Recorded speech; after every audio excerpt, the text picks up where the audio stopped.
कौनो ननद भौजाई से को बात कर ले। अरे जब से खाईली अगली लाइन बताती जामुन छे नानी कन लागे ना भावे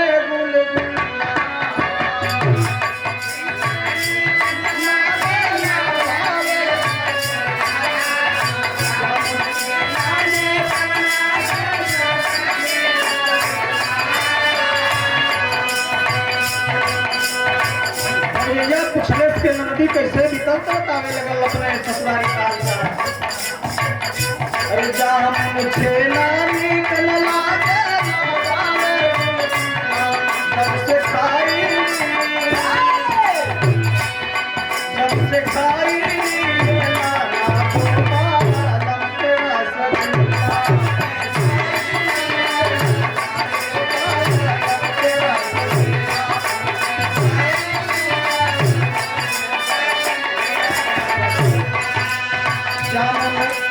जामुन छे नानी कन लागे ना भावे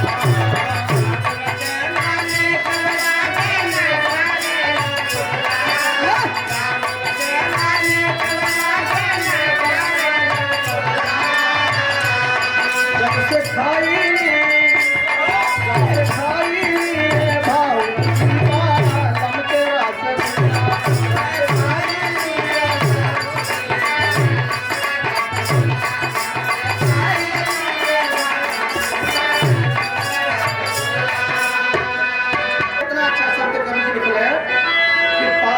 बाटे पढ़ुआ नगरी पावन बाटे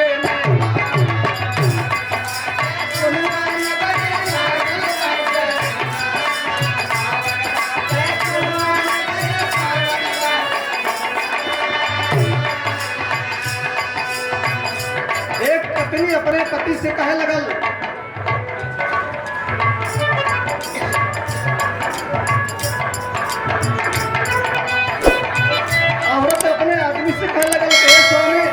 कोल्हुआ में मेला लगेला भा उत्तर बहानी गंगा में स्नान जे करेला ओकर कारण तार हो जाला।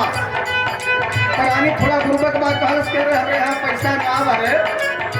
कैसे मेला दिखाई कहा है गोरे का पायल बेचदार लेकिन मेला घुमावा पहले का अरे कोल्हुआ बाटे पावन नगरी लागल बाटे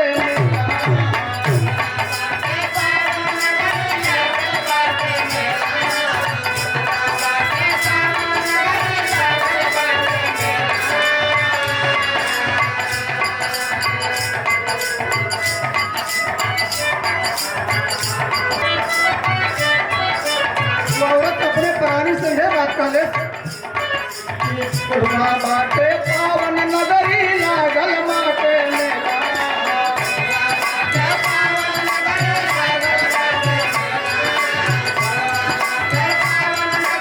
लागल बाटे मेला सजना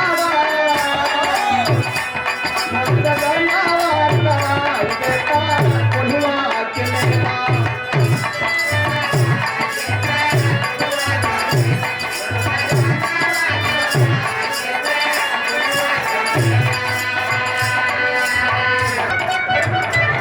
कोल्हुआ बाटे पावन नगरी लागल बाटे मेला अरे मोर सजना कराई देता कोल्हुआ का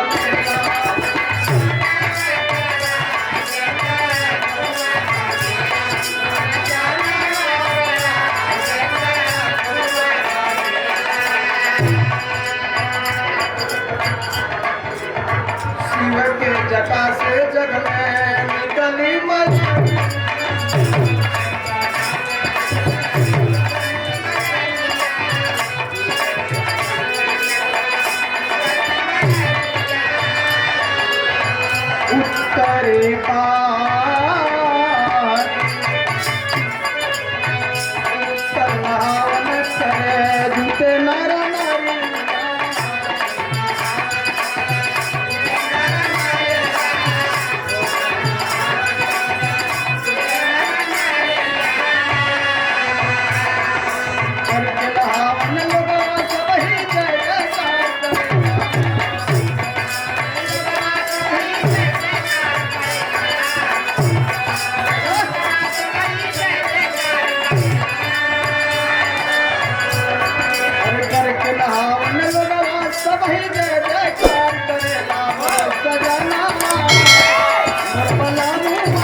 झूठो